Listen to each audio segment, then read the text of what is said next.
अस्सलाम वालेकुम, आप देख रहे हैं खरा सच। मेरा नाम मुबशर लुकमान है। इतला मिली है कि शहबाज शरीफ साहब एक दिन पहले आए थे और अब दोबारा फ़ौरन एक हंगामी मीटिंग के लिए मशवरा करने के लिए लंदन जा रहे हैं मियां नवाज शरीफ के पास। और मैं सोच रहा था, जैसे ही मैंने ये खबर सुनी थी और मैं सोच रहा था, मैंने कहा यार ये लोग रहते लंदन में हैं, इनके रिश्तेदार लंदन में हैं, इनकी औलादें लंदन में हैं, इनके कारोबार लंदन में हैं, इनके पैसे वहाँ पर हैं, इनकी जायदादें वहाँ पर हैं, मशवरे वहाँ पर हैं, मुशावरतें वहाँ पे हैं, हिकमत वहाँ पे है, यानी जो कैंपेन्स हैं वो भी लंदन में बन रही हैं। तो पाकिस्तान क्या करने आते हैं? पाकिस्तान सारे, इसका मतलब सर हुकूमत करने आते हैं। लूट मार इस मुल्क में होती है, पैसा यहाँ से खाया जाता है, इस मुल्क पर कर्जे चढ़ते हैं, लोगों की रिहाइशें किसी की लंदन में है, किसी की अमेरिका में है, किसी की स्विट्ज़रलैंड में है, अब बहरहाल काफ़ी लोगों की पोर्चुगल में भी होगी 1 साल के बाद, और यूक्रेन से जो भाग रहे हैं वो पोलैंड में जा रहे हैं। पाकिस्तानी दुनिया में हर जगह इतना फैल गया कि जहाँ जहाँ पाकिस्तान का तौलिया भी नहीं गया वहाँ पाकिस्तानी ज़रूर पहुँचा हुआ है खुद से। अब सवाल ये पैदा होता है कि इस मुल्क में क्या होने जा रहा है। हमें कन्फ्यूजन में डाला हुआ है। यहाँ पे महंगाई किसी से काबू में नहीं हो रही, बिजली का बिल नहीं दिया जाता, पानी आता नहीं है, गैस मिलती नहीं है, पेट्रोल पता नहीं कितने पे जा रहा है और कहाँ तक जाके रुकेगा। डॉलर बज़ाहिर तो नीचे आ रहा है, लेकिन अभी तक हमें ये यकीन नहीं आया कि वाकई ये एक्चुअली नीचे आ रहा है कि आर्टिफिशियली अभी तक आया है। इकॉनमी वाकई काबू में आ गई है या नहीं। अजीब बात है, पूरी दुनिया में हर किस्म का निज़ाम चलता है। कहीं पे पार्लिमानी निज़ाम चलता है, बड़ी सक्सेसफुली चल रहा है। कहीं पे बादशाहत है, बड़ी सक्सेसफुल बादशाहत है। कहीं पे डिक्टेटर है, बड़ा सक्सेसफुल डिक्टेटर है, उसका मुल्क तरक्की कर रहा है। कहीं पे सदारती जमहूरियत है, वो भी बेइंतहा तरक्की कर रहे हैं। हमें पता नहीं किसने बददुआ दी हुई है 23, 24, 25 करोड़ लोगों को कि हम जो मर्जी कर लें, हमारा निज़ाम नहीं सही होता। गालिबन उसकी एक वजह यह है कि हम शख्सी नमूद और नुमाइश में इतना आगे बढ़ चुके हैं कि हमें सिर्फ अशखास नज़र आते हैं, हमें अफराद नज़र आते हैं, हमें मैनिफेस्टोज़ हमें नज़र नहीं आते, हमें जो पावर ऑफ कॉन्स्टिट्यूशन है या उसका जो फाइन प्रिंट है उसकी हमें कदर नहीं है। और हम हर एक को, मर्द या औरत को, हम इस तरह से डिस्कस करते हैं जैसे ये अल्टीमेट है या ये टोटल फेलियर है। क्या बनेगा हमारा और ये क्या होने जा रहा है इस मुल्क में? मेरे पास आज जो मौजूद नहीं है साहब क्योंकि जवाब देने के लिए, वो अता मोहम्मद तारड़ साहब। अता तारड़ साहब आपको पता है गायब है, वो हमारे पास नहीं आते। उनको डर है कि हम उनसे जो सवालात पूछते हैं उसके जवाब उनके पास नहीं है, ना ही वो सवालों के जवाब मरियम औरंगज़ेब के पास है। तो पिछले 16 महीने से ये दोनों हजरात जो हैं ये टोटल आपको हमारे प्रोग्राम में नहीं नज़र आएंगे, वैसे आपको हर जगह पे नज़र आएंगे। लेकिन साबिक गवर्नर जनाब गवर्नर पंजाब रफ़ीक रजवाना साहब मेरे साथ मौजूद हैं।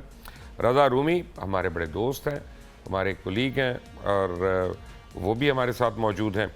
इम्तियाज़ आलम साहब हमारे सीनियर हैं और इम्तियाज़ आलम साहब से हम सीखते भी हैं, हम यानी इनसे हम रहनुमाई भी लेते हैं और किसी तारुफ के मोहताज नहीं। आप सबका बहुत बहुत शुक्रिया। वेरी क्विकली रज़ा साहब, जब मुशावरत भी लंदन में होनी, मशवरे भी वहीं होने, गेम प्लान भी वहीं बना, तो पाकिस्तान क्यों आना?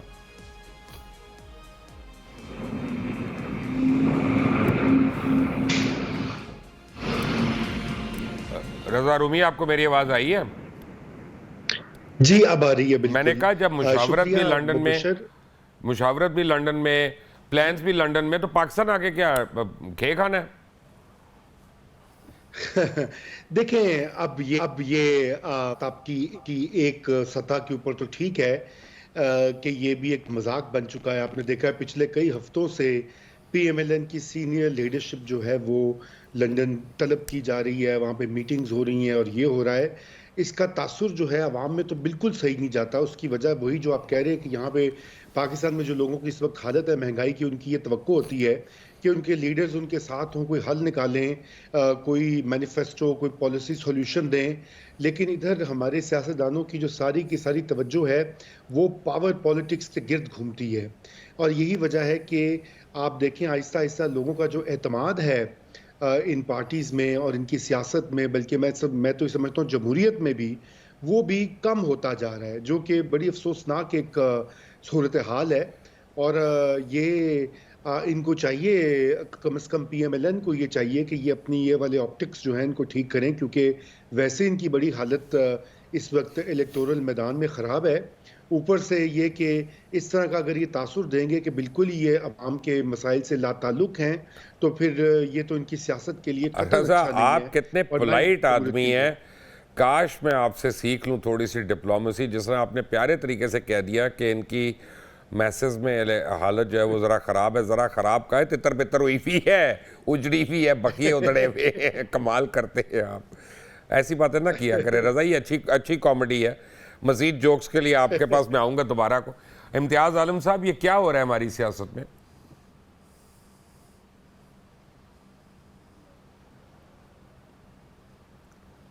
इम्तियाज़ आलम साहब जी, इम्तियाज़ आलम साहब, आपको मेरी आवाज़ आ रही है? चले, रफ़ीक रजवाना साहब, आप हमारे गवर्नर भी, आप हमारे हुक्मरान भी, आप हमारे हाकिम भी, और आप पीएमएलएन के भी। मुझे एक बात तो समझाएं, क्या वाकई लोग मियाँ साहब के जो इर्द गिर्द हैं वो उनसे सच बात नहीं करते, उनको बताते नहीं कि ग्राउंड कैसे स्लिप हुई है नीचे से? और पिछले 2-4 साल में जो नैरेटिव बदला है, वो ख़ास तौर पिछले 1.5 साल में जो नैरेटिव बदला है वो कितनी तेज़ी से बदला है, और हकायक वो नहीं है ग्राउंड पे जो उनको बताया जा रहा है। हकायक ये हैं कि ना सिर्फ पीएमएलएन बल्कि पीडीएम में शामिल जितनी भी जमातें थी, 13 जमातें, वो बहुत ज़्यादा मुश्किल में हैं और आवाम के सामने जाते हुए कतरा रही हैं।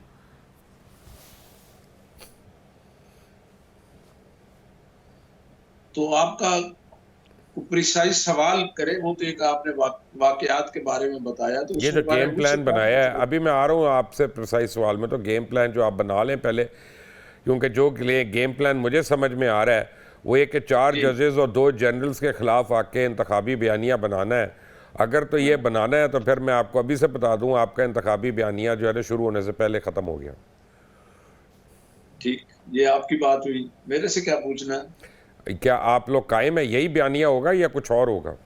नहीं, मेरा ख्याल है कि बयानिया तो उन्होंने कुछ और दिया है, ये बयानिया तो है ही नहीं। वो क्या है? वैसे तो एक वाकयाती तौर पर तकरीरों में या गुफ्तगू में इसका जिक्र आता है, और कुछ हकायक भी है इसमें, तो बताना चाहिए लोगों को क्या हुआ, कैसे मियाँ साहब को डिस्क्वालीफाई किया गया, कैसे उनको सजा दी गई, कैसे अब वो ये नहीं उनको बता रहे, अब वो डिमांड कर रहे हैं कि इनको कटहरे में लाया जाए। कटहरे, कौन से कटहरे में? कटहरे अदालत में तो रहे हैं, अदालत नहीं नहीं नहीं नहीं, कटहरे में मियाँ तो साहब को रहे हैं। नहीं, इन जजेस को और इन जर्नलों को, मैं उनकी बात कर रहा हूँ।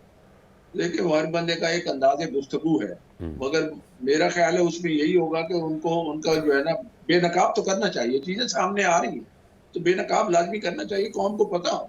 सारा मलबा जो है सियासतदानों पे डालने की बजाय, जो मलबा सियासतदानों पर डलता है, उतना ही सियासतदानों को मुश्किल है ना सर, जितना मुश्किल मुशर्रफ के साथ था, आप लोगों ने उसको निकलने दिया ना, खुद ही निकलने दिया बाहर। निकलने की बात यह हर है आदमी इलाज की वजह से ही जाता है ना इस मुल्क से।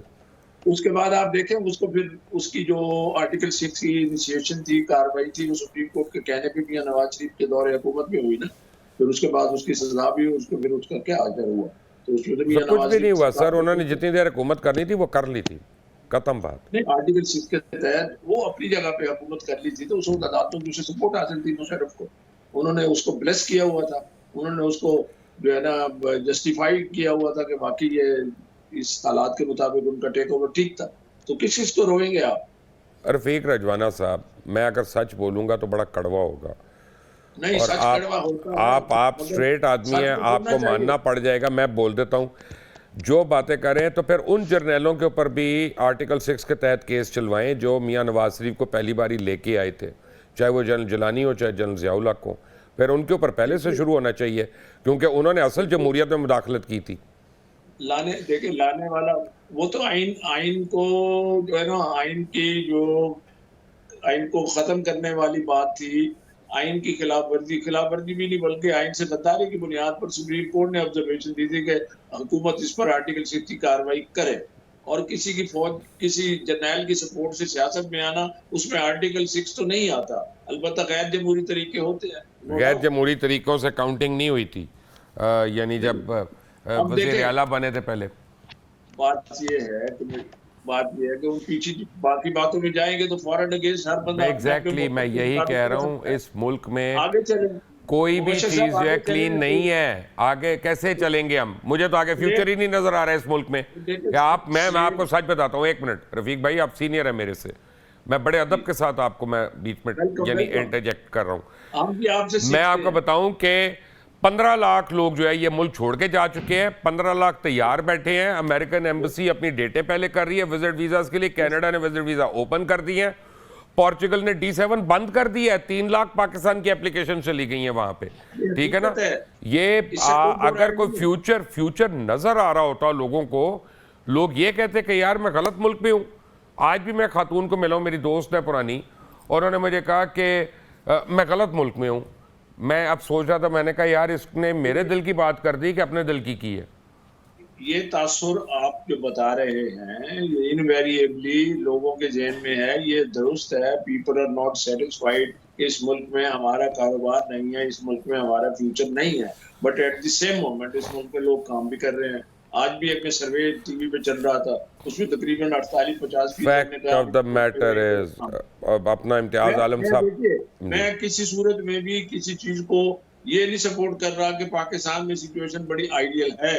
जो मुश्किल वक्त है तो मिलके इसको हम भुगतेंगे और इंशाल्लाह अगला वक्त नहीं सर, हम नहीं भुगतते, हम भुगतते हैं, हुक्मरान का भुगतते हैं। आप लोग तो एवनफील्ड में रहते हैं, आप लोग तो मेफेयर में रहते हैं, आप लोग तो देखें। नहीं नहीं नहीं, मेरी बात सुने एक मिनट। भुगतती यहाँ की आवाम है। बिजली, लोड शेडिंग, मेहनत, मुश्किल, ये सब हमें बर्दाश्त करनी है जो यहाँ पे है। अवाम के केस की वकालत जितनी करें थोड़ी है, मुश्किलात अवाम के पास हैं, मगर पाकिस्तान की सियासत का जो शाखसाना वो यही है कि लीडरशिप जो है उसके वसाइल my dear sir, I disagree and I tell you why. Imtiaz Alam साहब से फाइनली कनेक्शन हो गया। इम्तियाज आलम साहब, मैं एक सियासी जमात को बुरा नहीं कह रहा, एंड मेरा मौक़िफ़ जो है वो खुदा न खास्ता मैं मिलिट्री डिक्टेटरशिप को जस्टिफाई नहीं कर रहा, नो, पहले मैं ये क्लियर कर दूं।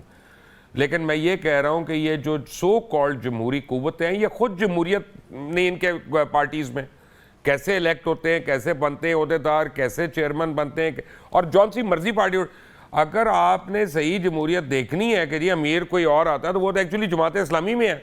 माज़रत के साथ, किसी को अच्छा लगे बुरा लगे, ये जो जमहूरियत मांग रहे हैं, ये जमहूरियत हमें दिखाएं तो सही क्या होती है। इम्तियाज आलम साहब, डू यू एग्री और डिसएग्री? देखिए, मैं समझता हूँ कि ये मुल्क अथॉरिटेरियन या आमराना रास्ते पे चल निकला, और इसमें बुनियादी किरदार मार्शल लॉ का रहा है या उन जर्नैलों का रहा है जिन्होंने सियासत को बिल्कुल एक म्यूजिकल चेयर गेम बना दिया। लेकिन इसमें सियासतदान भी शामिल। आप जिस तरह इशारा करें, कन्वेंशन लीग किन लोगों पर बनी थी, मुस्लिम लीग नवाज किन लोगों पर बनी थी, फिर ये काफ लीग किन लोगों पर बनी थी, पीपल्स पार्टी पेट्रियाटिक किन लोगों पर बनी थी, काफ लीग किन लोगों पर बनी थी, इस्तेकाम पार्टी किसने बनाई है, बाप पार्टी किसने बनाई, MQM किसने बनाई, और ये सारा किसने बनाई है। हाँ, वो मैं कर चुका हूँ बात। कन्वेंशन लीग के बाद मैं नून लीग का नाम दिया। तो ये जो मामला था कि जो किंग्स पार्टीज बनाई गई और ये जो अनडेमोक्रेटिक सेक्शंस सिविल सोसाइटी से ले लिए गए, जागीरदार ले लिए गए, चौधरी ले लिए गए। अब अयूब खान का जो मॉडल था बेसिक डेमोक्रेसी का, 80,000 के करीब जो बेसिक डेमोक्रेट्स थे, वो क्या था कि नीचे एक चौधरियों की बना दो अंजुमन और उसके ऊपर आप म्यूनिसिपल पावर थोड़ी सी दे दो, हालांकि उस वक्त तो नहीं दी गई थी, डिप्टी कमिश्नर ऑल पावरफुल था, और बाकी सबको फारिग कर दो। लेकिन मैं समझता हूँ कि सियासतदानों की आपस मौका परस्ती से भी, और खुद हमारी जो पार्टियां हैं उनमें जमहूरी कदरें नहीं हैं, जमहूरी कल्चर नहीं है। मुझे समझ नहीं आती है कि क्या पंजाब में मुस्लिम लीग की नून के इजलास की सदारत के लिए एक ही खानदान की एक लड़की और एक लड़का, हमजा शहबाज और मोहतरमा मरियम नवाज के अलावा तीसरा बंदा नहीं है। नहीं। साथ बैठा हुआ हमारा दोस्त परवेज रशीद भी प्रिजाइड नहीं कर सकता है। सारी पार्टी जो है एक बन गई है फैमिली कॉरपोरेशन। तो मैं समझता हूँ उससे फिर क्या होगा, उससे फिर लोग पार्टियों में जगह नहीं पाते और वो फिर सियासत से दूर हो जाते हैं। इसी तरह पीपल्स पार्टी में देखते हैं, अब बिलावल भुट्टो ने क्या कहा है, अब्बा जान ने हाथ बांधे हुए। भाई अब्बा जान हाथ आपकी क्यों बांधे हैं? अब्बा जान रिटायर हो जाते हैं, या आप सियासत से रिटायर हो जाएं या अब्बा जान के हवाले कर। इसी तरीके से हमने देखा कि किस तरह नवाज शरीफ और शहबाज शरीफ ने किस तरह नवाज शरीफ के सफे लपेट दी, उनके बयानियों को बिल्कुल फारिग कर दिया, और बहुत समझौते वो किए जो पीडीएम के प्रोग्राम ही के खिलाफ थे, 26 नुकाती प्रोग्राम, और वो जो वोट को इज्जत दो का नारा बन गया, वोट को शर्मिंदा करो का नारा। अब फिर यह आपने जैसे शुरू में बात की थी, एक नया बयानिया बनाने की कोशिश है। अब बयानी तो रोज रोज नहीं बनते।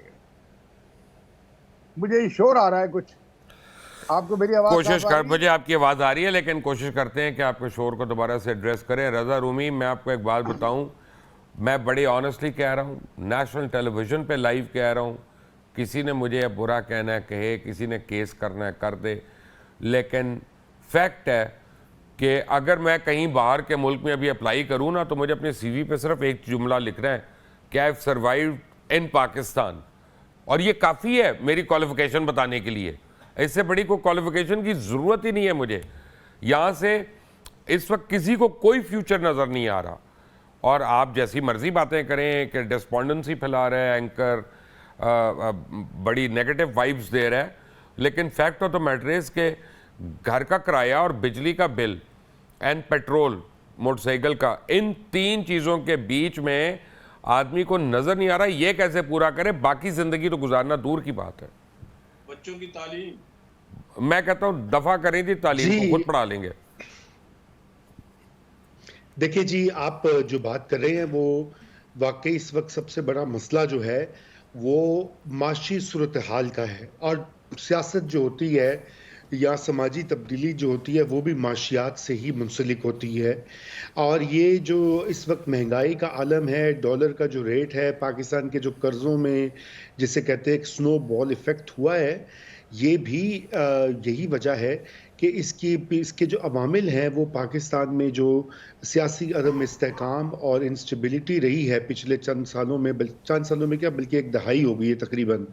देखिए, ये कोई कल या आज का या परसों का वाक़या नहीं है। यहाँ पे पै दर पै जिस तरह से सियासी इंजीनियरिंग होती रही है और जिस तरह से मदाखलत होती रही है, सिस्टम को जो है चलने तो दिया ही नहीं गया, वो तो छोड़िए उसको, बल्कि उसके जो है बखिए उधेड़ दिए गए हैं। और यही वजह है कि आपने देखा कि 2014 से ऑनवर्ड्स आज 9 साल हो गए हैं कि यहाँ पर किसी किस्म का इस्तेहकाम मयसर ही नहीं आया, और अभी भी उसके कोई शवाहिद नहीं दिखाई दे रहे। अब ये कहा जा रहा है कि अशराफिया जो हैं इस मुल्क के सियासी तबका और इस्टेब्लिशमेंट ये तय नहीं करते कि उन्होंने यहाँ पर किस निज़ाम से, किस वजह से इस मुल्क को चलाना है। ये मुश्किलात और बढ़ेंगी, और अनफॉर्चुनेटली मामलात इस हद तक जा रहे हैं कि मैं तो ये देखता हूँ कि अगर कहीं कोई चिंगारी भड़की तो फिर उसकी लपेट में तो पूरा मुल्क आएगा, क्योंकि जो बिजली के बिलों का हाल है और जो लोगों की माशी बर्डन का हाल है, मेरे ख्याल से वो सस्टेनेबल नहीं है। उसके लिए कुछ ना कुछ जो है वो रिलीफ का बंदोबस्त तो होना ही चाहिए, लेकिन जब तक आप एक पॉलिसी साजी नहीं करेंगे, जब तक इस मुल्क के मुख्तलिफ जो पावर क्वार्टर्स हैं वो एक पेज पर नहीं आकर कोई फैसला करते। रज़ा, मैं आपको एक बात बताऊं, रिलीफ से भी ज़्यादा आप लोग जो है ना, लोग ये कहते ही नहीं कि जनाब चलो हमारी तनख्वाह 5 लाख कर दो, वो आप 3 लाख भी करेंगे तो कम होगी, आप 2.5 लाख भी करेंगे कम होगी, जो भी है। प्रॉब्लम यह है, लोग कहते हैं कि यार अगर हमें प्रॉब्लम है और हमें कुर्बानी देनी है तो तुम लोग हमारे साथ कुर्बानी दो, और हमारे हुक्मरान या आपके पुराने पेटी भाई ब्यूरोक्रेसी वो नज़र नहीं आते हमें कुर्बानी देते हुए। खुद अगर 20-20 कनाल के घरों में रहना है, 30-30 गाड़ियाँ रखनी है और वो पेट्रोल फूकना है और उतने उतने नौकर रखने हैं, ड्राइवर रखने हैं, तो फिर लोग कहते हैं ये हमारे में से नहीं है, हमसे मत कुर्बानी मांगे, पहले अपनी कुर्बानी दें।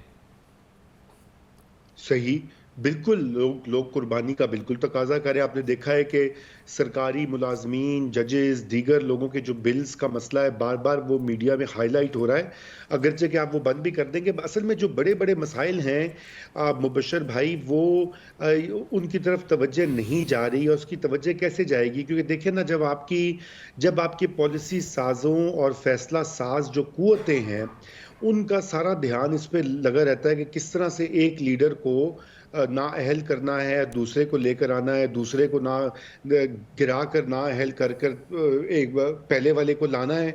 अगर आपकी सारी तवज्जो वहाँ पे रहेगी तो जो मुल्क के बड़े बड़े मसले हैं, एनर्जी का जो क्राइसिस है इस वक्त मसलन, वो आप देख लीजिए, क्लाइमेट का मसला है, बहुत बड़ा मसला है, फूड उसके ऊपर किसी सिक्योरिटी, की तवज्जो ही नहीं है।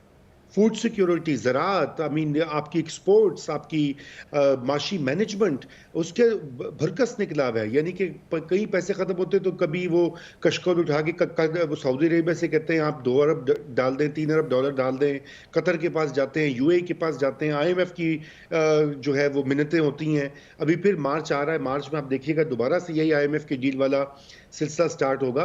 तो तवज्जो जा ही नहीं रही, और उसके जाने के लिए अब फिर यही बात है कि इसकी जिम्मेदारी किस पर आती है? जिम्मेदारी उन पर आती है जिनके पास सबसे ज़्यादा इख्तियार और ताकत है। इससे हमें इस चीज़ को नज़रअंदाज नहीं करना चाहिए, चाहे और लोग उनका साथ देते हैं या कोलैबोरेटर्स बनते हैं, उनके ऊपर जिम्मेदारी जाती है। जैसा कि आपने देखा कि 2016 से लेकर 2022 के आखिर तक एक 2-3 एम्बिशियस जनरल्स की टोली थी जिन्होंने अपने ज़ाती एम्बिशन, अपने ज़ाती प्लान्स के लिए इस पूरे मुल्क को दांव पे लगाया। इस 24-25 करोड़ अवाम का भरकस उन्होंने निकाला है, इसलिए कि एक को एक्सटेंशन चाहिए थी, दूसरे को तरक्की चाहिए थी। उसके लिए उन्होंने कहा कि जी एक वज़ीर आज़म को नाअहल करो, बंद कर दो, फिर दूसरे की हुकूमत गिरा दो, उसको अब नाअहल करके बंद किया हुआ है। अब अल्लाह जाने अगला क्या प्लान होगा। तो ये इसको भी तो बंद होना चाहिए ना।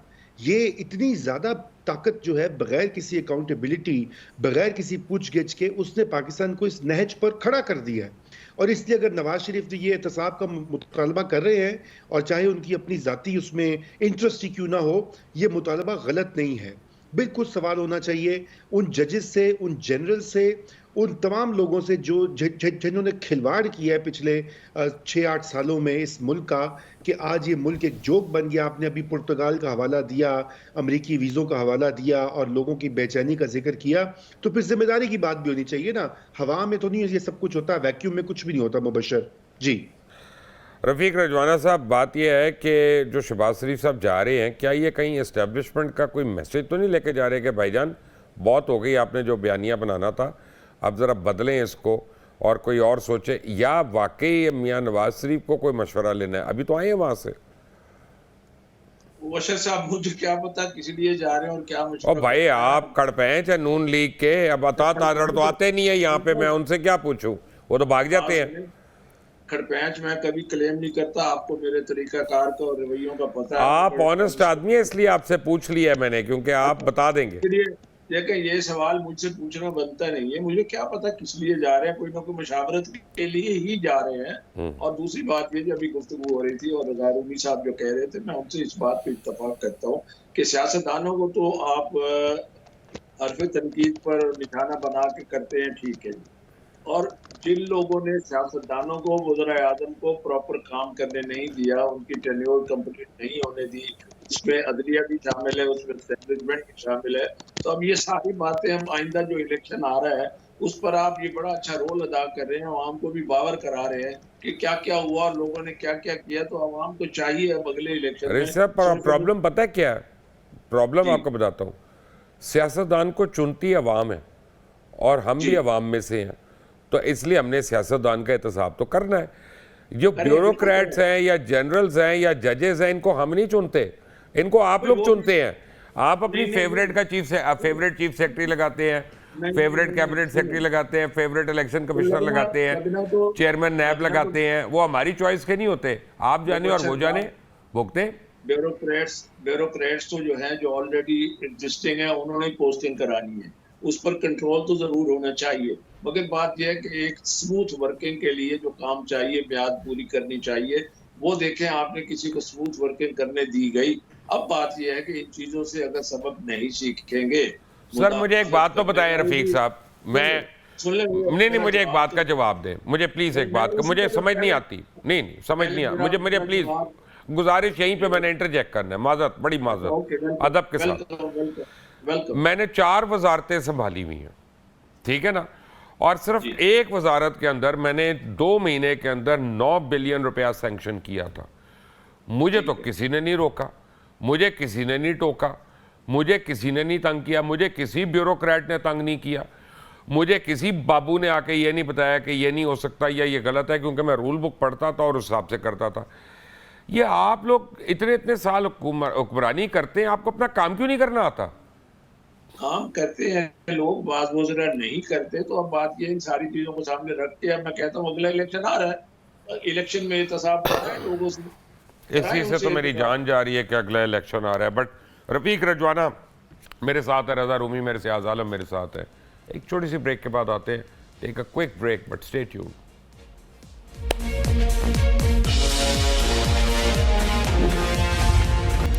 Welcome back from the break. Imtiaz Alam साहब, आप ब्रेक पे जाने से पहले हमारी गुफ्तगू सुन रहे थे। Do you want to add anything to it?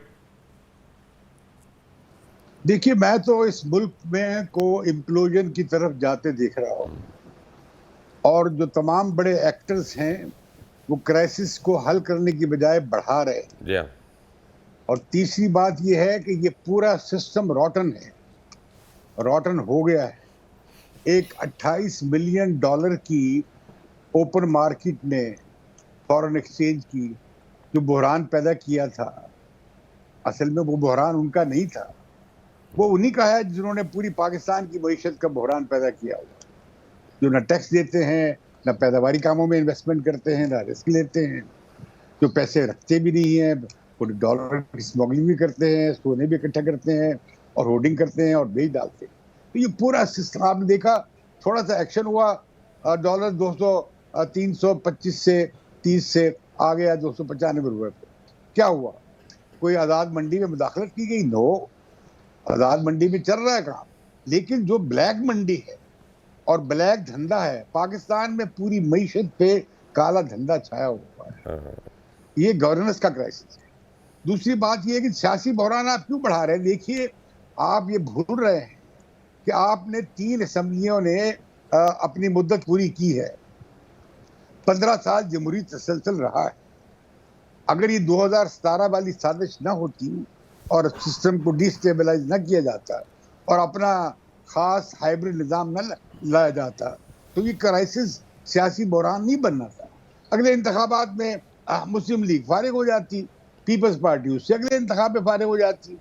ये जो क़यादतें बार बार वही हम चेहरे देखते हैं, उसकी क्या वजह है कि सियासत के इर्तिका की सुई आपने रोक दी।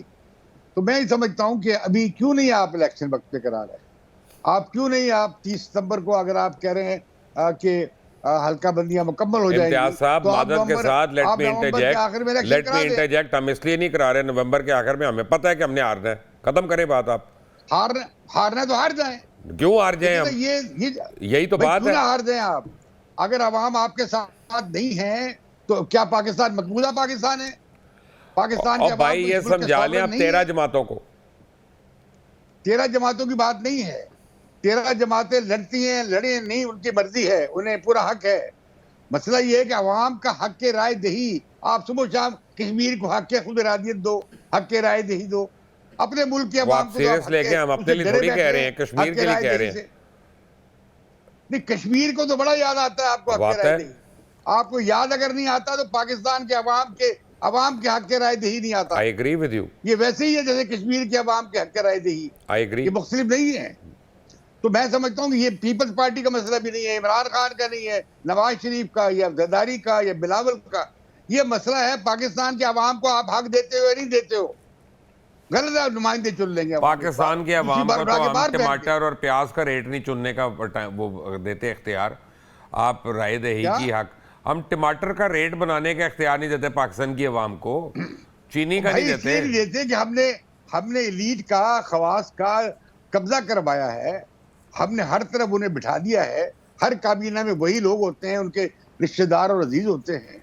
पार्टियां बदल बदल के वही लोग आते हैं, उनकी दौलत में इजाफा हुआ जाता है। अवाम दिन ब दिन गरीब से गरीब थी। यह मुल्क इनकलाब के लिए तैयार है। इस मुल्क में इम्प्लोजन हो जाएगा। पता नहीं, इनकलाब के लिए नहीं, लेकिन एनार्की मैं मानता हूँ, इनकलाब नहीं मैं मानता। ऐसी होता है। इनकलाब फ्रांस क्या था? इनार्की थी।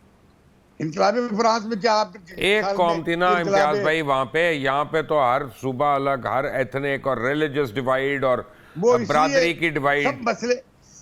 सब मसले आप हल कर सकते हैं अगर आप अवाम को पूरी तरह सिस्टम में ओनरशिप दे दें, तो अवाम पूरी- कहें ये राइट। मेरा मुल्क है, इसका राइट। फैसला मैं करता हूँ, राइट। फिर आप ये जो फिगर दे रहे हैं ना कि 15 लाख चले गए और 15 लाख में जाने के तैयार हैं, फिर ये लोग नहीं जाएंगे, फिर ये राइट। चाहेंगे फिर 15 लाख वापस आएंगे। रफीक भाई, मैं मेरी आपको औकात ही ये नहीं मैं अपना आपको मुल्क। सारी चीज से बचने का एक हल बता देता हूं, अगर आप मेरी बात जी, फरमाइए। मान लें रफीक रजवाना साहब, तो मैं आपको गारंटी दे रहा हूं कि आपके 90% मसले हल हो जाएंगे कम से कम।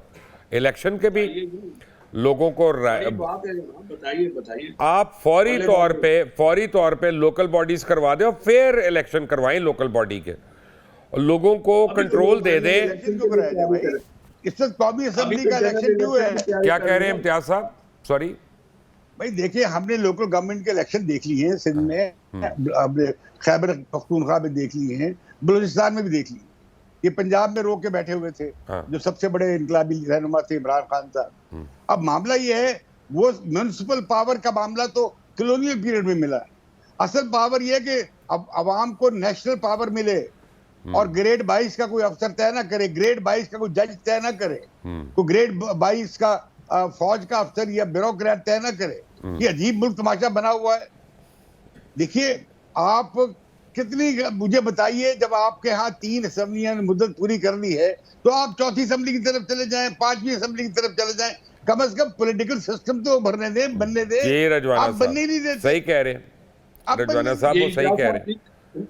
इम्तियाज साहब ठीक कह रहे हैं। प्रोसेस अब इस तरह से चलेगा तो काम चलेगा। पुराने सिस्टम को अगर चलाएंगे इसी तरह से, बाकायदा थिंक टैंक हो, वॉलंटियर्स भी हैं, पेड भी हो सकते हैं, उसके साथ ब्यूरोक्रेट्स को बताएं, बिठाएं, इस तरह ब्यूरोक्रेट्स के कहने पे पॉलिसी चलाएंगे, इससे कुछ नहीं होगा, हालात और भी खराब हो गए।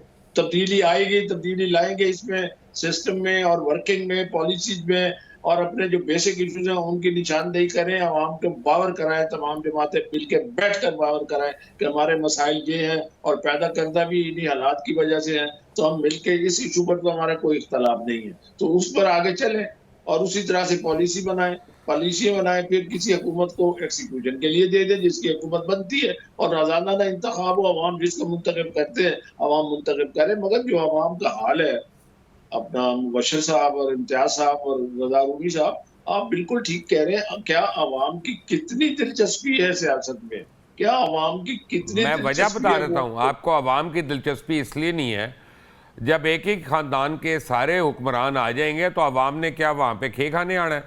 अवाम को आप उसका हक दें ना, इसलिए मैंने लोकल बॉडी पहले कहा था। पाँच मुबशर साहब परफॉर्मेंस की है। अवाम ये जो अवाम खे खिला देंगे लीडर्स को, जी अगर हाँ। आप अवाम को एम्पावर करें। रजा रूमी साहब, मैं आपको एक बड़ा दो टोक सवाल पूछने लगा हूँ, सबसे मुश्किल सवाल मैं आपको पूछने लगा। बिस्मिल्लाह, वेलकम। जब हम इस्लामाबाद जाते हैं ना और 0 पॉइंट पे खड़े होते हैं, जो राइट साइड का इलाका है पूरा, वहाँ इम्तियाज़ आलम साहब को बड़े गौर से सुना जाता है, और जो लेफ्ट साइड का इलाका है वहाँ इम्तियाज़ आलम साहब की आवाज़ बंद कर दी जाती है। ठीक है ना, वो कहते हैं हमने नहीं सुनना। लेकिन एक बात हमें माननी पड़ेगी, हम इम्तियाज़ आलम साहब से नज़रियाती इख्तिलाफ कर सकते हैं, लेकिन एक बात माननी पड़ेगी कि we are heading for an implosion, जो उन्होंने बात कही, और मैं उससे एग्री करता हूँ। सवाल ये पैदा होता है कि आपने और मैंने और हम सारों ने ये फैसला करना है कि चलो हम में से 5 लाख होंगे, 10 लाख होंगे जो शायद बाहर भाग सकते हो, जा सकते हो, जिनकी औलादें बाहर हों, तो हम चलो गैम्बल अपना आखिरी वक्त तक करते रहें। लेकिन 24 करोड़ लोग यहीं पे रहेंगे, यहीं पे उनको भागने के लिए नहीं मौका मिलेगा, और अब वो हालात आ गए हैं कि हमें कोई कर्जा भी नहीं देगा, उधार भी नहीं देगा, हम कीड़े मकोड़ों की तरह रहेंगे। तो क्या आज सारों को इकट्ठे होकर ये फैसला नहीं करना चाहिए कि यार let's make one proper business plan, economic plan, plan for democracy of this country and never allow that to be derailed.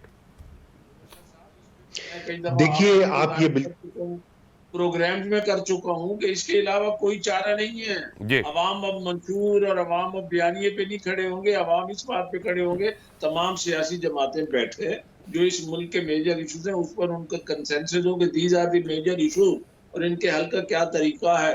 होता ये है कि एक हुकूमत प्राइवेटाइज करती है तो अपोजिशन उसकी आप इशू बता रहे हैं सर, मैं प्रॉब्लम इम्प्लोजन का बता रहा हूँ, जो इम्तियाज आलम साहब ने जिसकी निशानदेही की, और वो समझते हैं कि हम स्लोली हेड कर रहे हैं, मैं समझता हूँ बड़ी तेजी से हेड कर रहे हैं उस तरफ। मैं ये समझता मैं हूँ। आपकी बात को आगे बढ़ा रहा हूँ कि जिसको आम उर्फ आम में कहते हैं जी मिसाक मईशत एक ज़बान ज़द आम है, मगर बात यह है कि सारों को कि सारे इस बात पे इत्तेफाक करना चाहिए, मुल्क माशी मसाइल का शिकार है। वह मेरा इस ख्याल है बात पे रजा, इत्तेफाक आप मुझे करना अपना चाहिए जवाब कि व्हाट्सएप पे मेजोरिटी भेज क्या है। दीजिएगा, मैं खुद ही बाद में चला दूंगा, यही हो सकता है। आपको बोलने नहीं दे रहे हम लोग। नहीं, नहीं, अब देखिए बोलना तो मैं मुबशर साहब आपने सवाल मैं करना है, बोलना तो हमने दैट्स ट्रू, बोलना तो दैट्स ट्रू, हमने है। That's true, I agree. हाँ, तो देखिए इसलिए बात दूसरी मुबशर बात बात यह देखिए, रजा मैं साहब एक की बात बात कर होने दूं दे। मुबशर साहब, 2 मिनट दे दे मुझे, 2 मिनट प्लीज। जी। बात ये है कि हमने अल्लाह को जवाब देना है, हमारा अपना अंदर एक कॉन्शियस है, हमारे अंदर एक इंसान छुपा हुआ है। हम कब तक ये मलम्मा शादी और झूठ से लोगों को राजी करने की कोशिश करेंगे? अब बात नहीं बनती है, राइट, अब बात राइट। हकायक की होगी। आज अब हमें ये ना हो कि हम टेलीविजन चैनल पे बात कर जाए, लोग हंसते हैं, सुनने वाले भी हंस रहे होते हैं, देखो ये अभी झूठ हमें बोल देख रहे भी हैं। नहीं रहे, बहुत ज्यादा तादाद हमें देख भी नहीं रही, they don't take us seriously, right चलो, जो रजा? देख रहे हैं वो आगे आगे जी, इन्वेस्टर बन के बात करेंगे ना, तो ये जी। हकायक है। इस वक्त कोई बंदा वो अगर नया कहे नहीं दौर कि देख सब रही कुछ हैं ज्यादातर लोग इस वक्त जनाब। जी रजा साहब। अरे बिल्कुल, हाँ। जितने अच्छा, भी लोग देख रहे हैं देखिए यही पैसे मुबशर होंगे भाई, ना। वाकया ये है कि आपने जो बात कही है कि एक प्लान बनाना पड़ेगा, इसीलिए मिसाके मईशत का तस्करा होता रहा है काफी सालों से, तकरीबन 5-6 साल से ये टर्म जो है, ये फ्रेज जो है, इसकी बाज़गश्त हमें सुनाई देती है। बल्कि अगर आपको याद हो 2018 की जब असेंबली मुंतखब हुई तो उस वक्त साबिक सदर जरदारी ने इसकी ऑफर की थी इमरान खान साहब को, लेकिन उन्होंने उसके ऊपर कान नहीं धरे। आज दोबारा वही मामला आ रहा है और इसकी अशद ज़रूरत है पाकिस्तान में। मैं समझता हूँ कि बिल्कुल हालात इम्प्लोजन की तरफ बढ़े हैं, लेकिन ऐसी भी बात नहीं है कि यह रिवर्सिबल ना हो। हमें इतनी भी जो है वो मायूस नहीं होना चाहिए। अगर एक मिसाके जमहूरियत को तमाम सियासी पार्टियां मिल बैठ कर ये करती है, जो एक ग्रैंड डायलॉग का भी जिक्र होता रहा है, मिसाके जमहूरियत का जिक्र होता रहा है, तो बिल्कुल पाकिस्तान को ये इस इम्प्लोजन से बचाया जा सकता है। लेकिन उसकी 2 शराइत है, और वो 2 शराइत ये हैं कि जो गैर मुंतखब इदारे हैं पाकिस्तान के, जिसमें कि इस्टेब्लिशमेंट, फौजी इस्टेब्लिशमेंट की बात कर रहा हूँ, और अदलिया जिसमें के सीनियर जजेस जो हैं सुप्रीम कोर्ट के, अगर वो ये फैसला करें कि उन्होंने बेजा मदाखलत नहीं करनी सियासी प्रोसेस में और सियासी इंजीनियरिंग का हिस्सा नहीं बनना और उसको बढ़ावा नहीं देना, तो शायद हम किसी रास्ते पर, किसी सही डगर पर चल रजा, सकते एक हैं। मिनट ठहरे, एक मिनट ठहरे, एक मिनट ठहरे। आप लोग हवा में बात कर, बड़ी अच्छी अच्छी बातें कर रहे हैं, लेकिन ग्राउंड रियलिटी आपको बता देता हूँ। और ये आपके सियासतदान है जो बार बार उनको कहते हैं प्लीज मुदाखलत करो। असगर खान ने चूड़ियाँ भिजवाई थी, याद करें, वहाँ से शुरू हो जाते हैं। नीचे अपना मियाँ साहब ने क्या क्या कहा था, ठीक है ना। उसके बाद जो आपके साबिक वज़ीर आज़म साहब हैं, उन्होंने कम से कम 70 जलसों में अपने मुतालबा किया है कि आके इंटरवीन करो और हमें लेके आओ, ठीक है ना रजा। आई मीन ग्राउंड रियलिटी ये है कि सियासतदान इनको बुलाते हैं, हम नहीं बुलाते। बट आता हूँ के बाद आपसे ही शुरू करेंगे, ठीक है ब्रेक।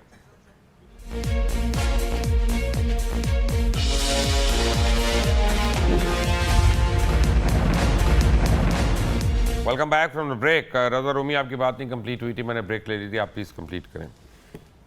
देखिए, मैं आपकी बात से मुत्तफिक हूँ। मैं सिर्फ मैं उनको सियासतदानों को तो फ्री पास नहीं दे रहा। मैं ये नहीं कह रहा कि वो बिल्कुल दूध में धुले हुए हैं और वो इसमें शामिल नहीं होते, लेकिन मैं सिर्फ इतनी अर्ज ये कर रहा हूँ कि ताकत का जो पलड़ा है, पावर का जो इम्बैलेंस है, वो पाकिस्तान की तारीख का हिस्सा है। और इस वजह से जिस फरीक के पास ज़्यादा ताकत और ज़्यादा इख्तियारात होते हैं, उसकी जिम्मेदारी ज़्यादा होती है। अब ये एक बुनियादी असूल है। हाँ, और हमारे सियासतदानों ने एक मिसाके जमहूरियत किया था। इस वक्त पाकिस्तान को एक मिसाके जमहूरियत की भी ज़रूरत है। ये आपस में जो जिस तरह की पोलराइजेशन इस वक्त मौजूद है, कम से कम मैंने तो अपने लाइफ टाइम में इतनी शदीद पोलराइजेशन नहीं देखी, क्योंकि ये तो अब इदारों के अंदर हर जगह ये फैल गई है। रियासत के अंदर इसका जो हमने असर देखा पिछले पूरा साल 2022 जो था, हमने देखा कि किस तरह बड़े बड़े और अहम इदारों के अंदर पोलराइजेशन का जो है हमें साइंस दिखाई दे रहे थे। तो ये मैं बात को मुख्तसर करता हूँ, मिसाके जमहूरियत, मिसाके मईशत और एक ग्रैंड डायलॉग होने की ज़रूरत है, जिसमें कि अदलिया, फ़ौज और सियासी कुव्वतें जो हैं वो मिलजुल के फैसला करें कि इस मुल्क को इम्प्लोजन से कैसे बचाना है। जी इम्तियाज़ आलम साहब, योर क्लोजिंग कमेंट सर, आपके पास 2 मिनट है। देखिए, सब सियासतदान बैठे, एक दूसरे की टांग मत खींचे, एक दूसरे को सियासत से निकाल कर अपने लिए सारा मैदान खुला ना करें, बाकी वो तंग ना करें, और इस पर पाकिस्तान के सियासी मुस्तकबिल के या अगले इलेक्शन के हवाले से फैसला करें, और ये कि इस मुल्क को क्या डायरेक्शन देनी है।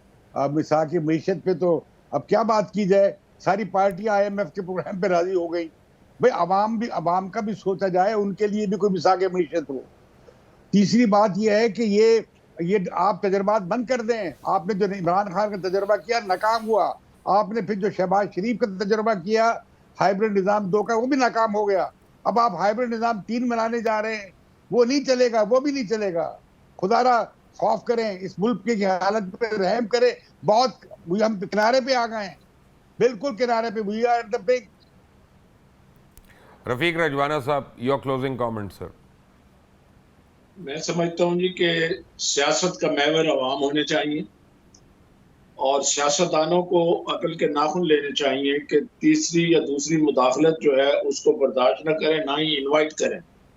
और एस्टेब्लिशमेंट और अदलिया इनको अपने अपने काम करने चाहिए। इंशाअल्लाह सियासतदान मिसाक मईशत और मिसाक जमहूरियत मजीद करके इस मुल्क को चला सकते हैं। अदरवाइज इंडिविजुअलिज्म की सियासत होगी तो आखिर सारे सियासतदान फेल हो जाए। रफ़ीक रजवाना साहब आपका, रज़ा रूमी साहब आपका, इम्तियाज़ आलम आपका बहुत बहुत शुक्रिया। तो चलते मैं आपको एक बात बता दूं कि ये वाकई इस तरह से नहीं चलेगा। अगर ये सियासतदान, हमारे डिसीजन मेकर, सिर्फ पॉलिटिक्स में नहीं हर शोबे में, अगर वो ये फैसला नहीं करते कि Pakistan first, then we have a very serious issue. और जहाँ तक मेरी इत्तला है, मियाँ शहबाज शरीफ एक मैसेज लेके जा रहे हैं मियाँ साहब के पास कि भाईजान बयानियाँ बदलें वरना सब कुछ बदल जाएगा। कल तक के लिए इजाज़त दें। अल्लाह हाफिज़।